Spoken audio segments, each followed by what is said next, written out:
Hello there, you're now with me, Hendy Gui, for TVS English News at 5. Let us begin with some updates on GE15. With just 2 days of campaigning left in the GE15, things are beginning to heat up for candidates in the northern region of Sarawak, especially those carrying out face-to-face campaigning. LAWAS District Police Chief DSP Sila Kadong said since the beginning of the 14-day period of the election campaign, there were no signs of misconduct. To know more about the matter, we have our reporter on the ground, Odlin Katani, in LAWAS to explain on the matter.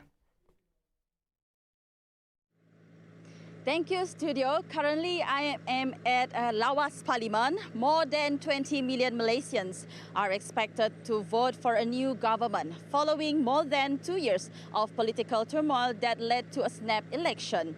However, in Parliament P222 LAWAS, the campaign is getting livelier, with political party flag wars erected, meet and greet sessions with villagers and the leaders and its people ceremony were conducted.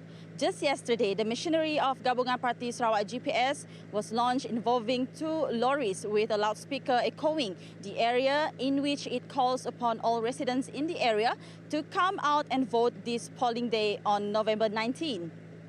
Just a bit of background, the LAWAS parliamentary seat will see a 3-cornered fight between Gabungan Parti Sarawak GPS, Parti Sarawak Bersatu PSB, and Parti Pakatan Harapan in the 15th general election GE15. Incumbent Dato' Henry Sumagong of GPS will face Barubian of PSB and Japar Suyut of PH. The competition between all 3 candidates will be fierce, with every candidate having a way of attracting support among the voters. Meanwhile, I was informed that since the first day of the campaign until today, there have been no reports of misconduct during the campaigning period from any individuals. The matter was confirmed by LAWAS District Police Chief DSP Sila Kadong, who previously announced the situation in LAWAS parliamentary seat is under control and no signs of grievance were reported. At the same time, many residents have agreed that LAWAS has been developing in stages, especially in terms of infrastructures, namely road connectivity, new market buildings for local hawkers, electricity and clean water supply, telecommunications and repair works for dilapidated houses. The residents here have also expressed their gratitude to the state and the federal government over the years due to its rapid development. Furthermore, among the youths, many are inquisitive and were asking what is next for LAWAS and how far has LAWAS be transformed maybe in the next 5 years. As such, there are many development plans announced by the Premier of Sarawak, Dato' Patinggi Tan Sri Abang Johari Tun Openg, for the LAWAS Parliament. The announcement has definitely made its people happy and is hoping for the best. That's the updates. We return to the studio. Thank you. Thank you, Odlin, for the insights. Now, moving on, Sarawak is now developing a new mechanism to reassess the poverty line, in line with changes in the level and socio-economy of the people in the state. The Premier of Sarawak, Dato' Patinggi Tan Sri Abang Johari Tun Openg, said the mechanism should be implemented as the methods used by the Economic Planning Unit in Putrajaya is different and does not comply with the real situation in Sarawak. The matter was presented to Dato' Seri Mustafa Muhammad before the Minister in Prime Minister's Department in Economy, who said that the matter can be studied. Abang Johari said a problem arises when a recipient of e-Kasih normally doesn't want to get out of the status, as they only want to continue receiving such assistance. The Premier also pointed out poverty is an important issue that influences the formation of development and planning policy, especially in this country. He said this to the media after attending the leaders' meeting with the people in Julau on Thursday. STAMPIN, a peat-dominated lowlands with high flood risk. As such, the state government has set aside 350 million ringgit for the flood mitigation programs at the STAMPIN resettlement scheme in a bid to resolve the flood issues. He said so during the Sarawak United People's Party SUPP campaign for Bandar Kuching and Stampin, which was held at Aeroville Mall in Stutong on Wednesday, November 16th. In addition, the Premier also gave his assurance that after the GPS SUPP candidate for Stampin, Low Kier Chiang, wins in the 15th general election, he will do what he can to develop the area. Kali ini, Stampin Low akan buat sama Wilfred apa yang hendak kita buat Ted Low area.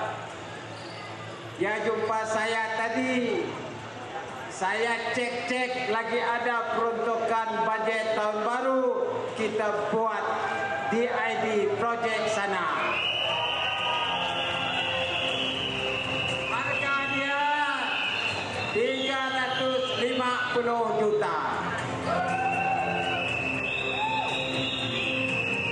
Dan saya akan sama-sama dengan wakil rakyat, we have to plan properly that area. Saya bawa pengurus besar LCDE sama saya ini malam.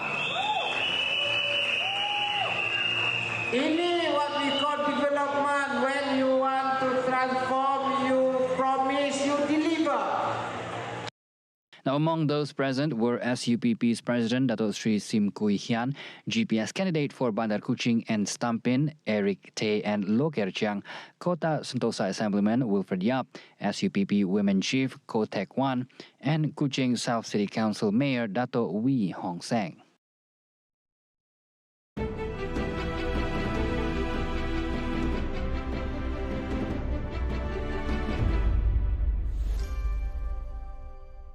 Minggu lepas, 8 peserta Tak salah sebut, kami dah tahu yang salah.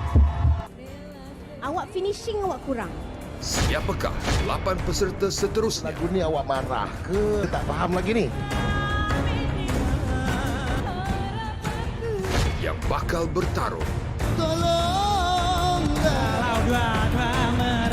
Getaran Jiwa, siaran langsung 8.45 malam setiap Jumaat hanya di TVS.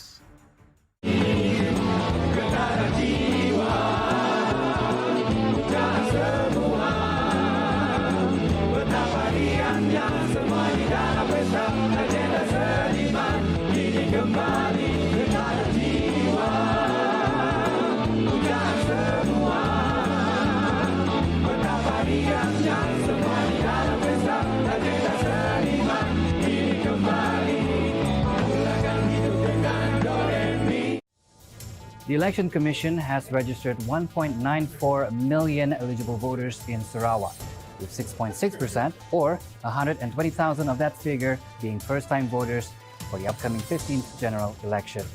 Now, the Voice for Sarawak starts with you. So, head on down to the polling centers on November 19th and cast your vote. Make the right choice.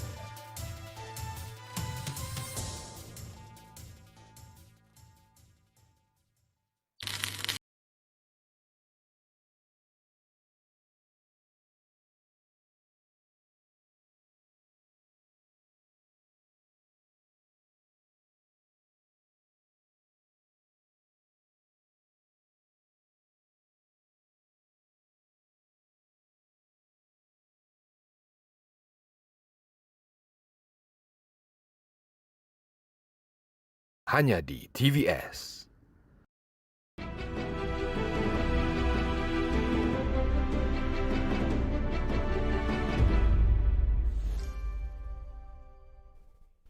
Hello there and welcome back. Now, despite concerns about the rainy season come polling day on November 19th, the people must go out and vote to fulfill their democratic responsibilities. In Cebu constituency, many have noted that with the mandate returned to the people, it is an opportunity for them to restructure the country by choosing the right candidates or coalition of political parties to form a federal government. Asal gigit hati laban to keterubah ya kungundi dan berharaplah parlimen ba Dewan Rakyat ulih merek kestabilan politik baru laban udah covid angau sebeda covid to kita berapa kali dah tukar kerajaan, politik kita nak stabil. Mengharapkan dengan kestabilan politik kita ke atas, kita boleh merangsang ekonomi kita ke baru. Okey, harapan saya sebagai pengundi PRU yang ke-15, saya mengharapkan semua yang berkelayakan untuk turun mengundi dipersilakan semua turun untuk mengundi, sebab kalau bukan kita, siapa lagi akan memilih? Kalau bukan kita, siapa lagi yang akan menentukan macam mana keadaan masa hadapan negeri kita amnya, negeri Sarawak yang tercinta. Secara peribadi, saya berharap agar calon yang kita undi kali ini menang, agar akan dapat membawa suara rakyat Sibu di Parlimen. Sebab kita sudah lama tak ada calon bagi government, iaitu kerajaan di Parlimen Sibu. Sebagai bala sidak ke pengundi-pengundi itu, harap tak nyukung ikan ni kepatut sukung kita meh. Harap ke perintah maju meh. Okay, terima kasih. Meanwhile, many of those have urged those residing outside of their parliamentary constituencies to return and vote, following the announcement made by the state government previously on the declaration of public holidays on November 18 and 19 to allow the democratic process to go ahead smoothly and facilitate voting. Pihaklah rakyat di Sibu ni lah menyambut baik cuti umum yang diumumkan kan 2 hari itu untuk pilihan raya, supaya kita semua dapat balik mengundi pada hari itu. Itu yang harapan yang saya harap, semua dapat hadir 80%, 90% pengundi, sebab kita dah diberi cuti umum. Okay. Wajarlah kerajaan beri cuti 18 bulan lah. Apa nasihat kepada pengundi? Nasihat pada pengundi, itu kesempatan diberi oleh kerajaan untuk kita turun mengundilah. For the record, about 21 million Malaysians are eligible to vote this year to elect lawmakers to the 222 seat in Parliament, while in Sarawak, a total of 1,943,074 are eligible to vote on polling day, November 19, in all 31 parliamentary seats. See the world closer with TVS as we bring you the latest news update both locally and internationally. Just head on to our official website at tvstv.my or follow us on our social media platforms. Don't forget to catch our comprehensive discussion on GE15 with our daily coverage of the Malaysia Decides at 10 a.m., 2 p.m. and 7 p.m. daily. That's all the time we have for TVS News at 5. I'm Hendy Gui. Thank you for watching.